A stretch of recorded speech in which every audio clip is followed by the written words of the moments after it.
जबलपुर की, जहां पर जबलपुर में ओबीसी आरक्षण पर सुनवाई पूरी हो गई है। बताया जा रहा है कि दोनों पक्षों को सुना किया है और लगातार 15 दिनों तक सुनवाई चली और कोर्ट ने सरकार से भर्तियों को लेकर सवाल पूछा है। सरकार ने कोर्ट को डेटा देने की बात कही है। आरक्षण को लेकर हुए संविधान संशोधन पर चर्चा हुई। ओबीसी आरक्षण के पक्षकारों की दलील, ओबीसी आरक्षण की सुनवाई पूरी हुई। कोर्ट ने सुनवाई के बाद फैसला सुरक्षित रखा। लगातार 15 दिनों तक सुनवाई चली है। कोर्ट ने सरकार से भर्तियों को लेकर सवाल पूछा। सरकार ने कोर्ट को डेटा देने की बात कही है। आरक्षण को लेकर हुए संविधान संशोधन पर हुई चर्चा। ओबीसी आरक्षण के पक्षकारों की दलील, क्या सिर्फ ओबीसी आरक्षण बढ़ाने से टूट रही है 50% आरक्षण की सीलिंग? क्या ईडब्ल्यूएस आरक्षण के चलते 50% की सीलिंग टूट रही है? और सबसे बड़ा सवाल है, अब तक हुई भर्तियों का क्या होगा? सरकार ने भर्ती को अब तक कोई अंडरटेकिंग नहीं दी। सरकार ने ओबीसी के बढ़े हुए आरक्षण के भर्ती न कर कोर्ट के पाले में गेंद डाल रखी है।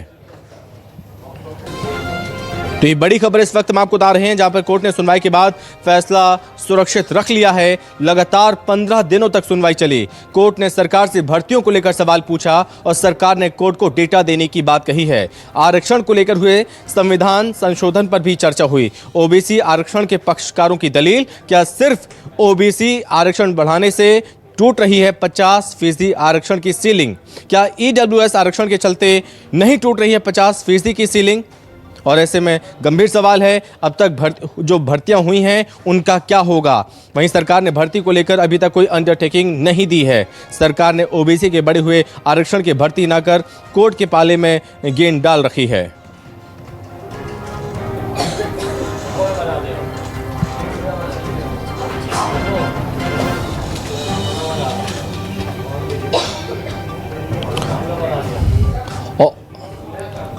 और इस बीच ज़्यादा जानकारी के साथ सहयोगी हमारे साथ कुमार इंदर जुड़ रहे हैं जबलपुर से।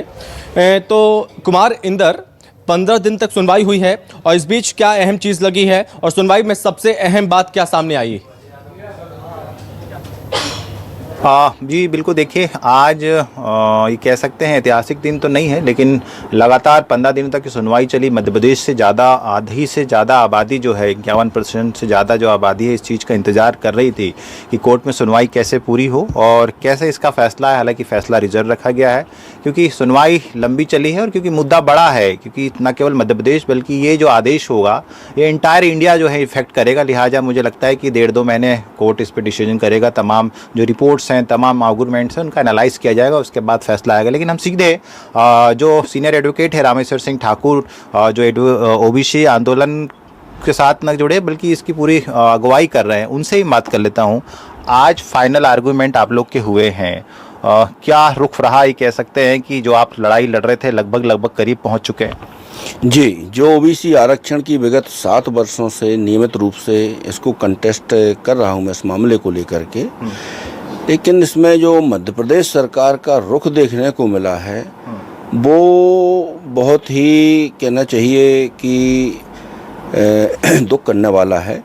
कभी भी मध्य प्रदेश सरकार ने, चाहे सुप्रीम कोर्ट हो या हाई कोर्ट में हो, मध्य प्रदेश सरकार की ओर से जो अधिवक्ता अपॉइंट किए गए हैं, पहले तुषार मेहता जी थे और वर्तमान में जो यहाँ बहस के लिए एंगेज किए गए हैं वो KM नटराज थे, और महाधिवक्ता स्वयं इसमें अपने आप को नोटिफाइड किए हुए हैं। लेकिन जिस प्रकार से कोर्ट में पक्ष रखा जाना चाहिए था वो पक्ष नहीं रखा। मध्य प्रदेश सरकार की ओर से एक बार भी इस बात को कोर्ट को नहीं बताया कि जो 50% की सीमा के ग्राउंड पे इस अधिनियम को चैलेंज किया गया है, जबकि 50% की सीमा ऑलरेडी ब्रीच हो चुकी है। और महाराष्ट्र का जो एग्जाम्पल बार बार आया, महाराष्ट्र में मराठा रिजर्वेशन का, तो वर्तमान में महाराष्ट्र में ही 50% की सीमा के ऊपर इन्फोर्स में है रिजर्वेशन, इंक्लूडिंग मध्य प्रदेश में 60% इन्फोर्स में है, पैन इंडिया में 60% है, 59.5%।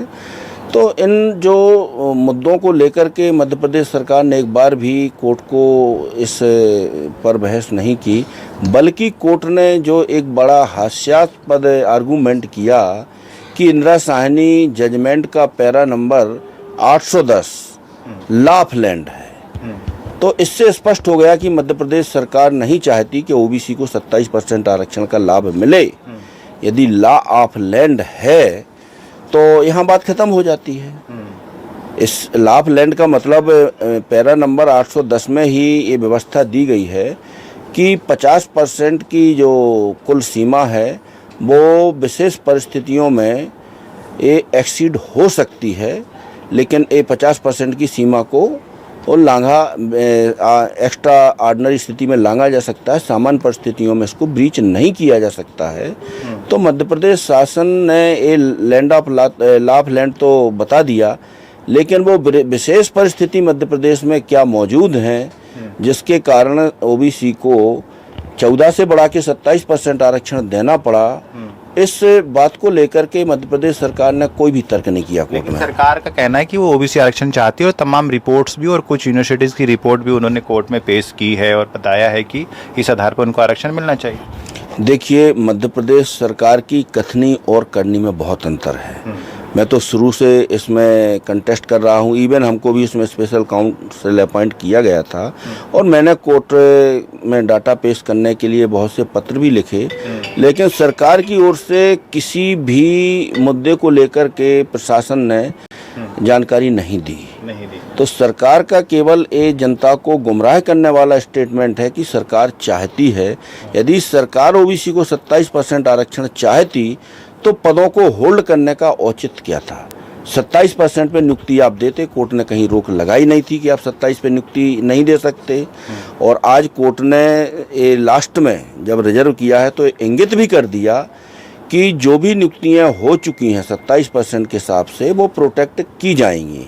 सरकार इसलिए भी तो नहीं करना चाह रही हो, शायद कन्फ्लिक्ट ना पैदा हो, इसलिए वो सोच रही हो कि पहले फिर डिसीजन हो जाए तो फिर उस हिसाब से हम 27% भर्ती करें। नहीं, देखिए, कानून विधानसभा या लोकसभा ने कोई भी कानून बनाया है तो उस कानून के परिवर्तन पर स्टे करने का अधिकार कोर्ट को नहीं है। ये सेटल्ड प्रिंसिपल ऑफ लॉ है। जब तक कि उस कानून की वैलिडिटी परीक्षित ना कर ली जाए।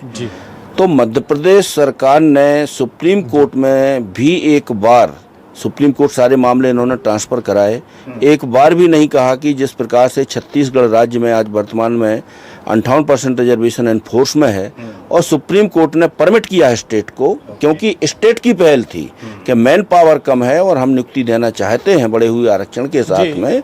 तो सुप्रीम कोर्ट ने 3 जजों की बेंच ने स्पष्ट कहा कि ठीक है, आपको परमिट किया जाता है। सवाल इंपॉर्टेंट ये होता है, छत्तीसगढ़ आपने जिक्र किया, छत्तीसगढ़ में जो है वो डिसीजन अंडर द डिसीजन चल रहा है जो भर्तियां दे रही, तो मध्य प्रदेश सरकार की ओर से कोई ऐसी अंडरटेकिंग है कि हम भर्तियां कर ले रहे हैं, जो भी डिसीजन होगा वो न्यायाधीन होगा?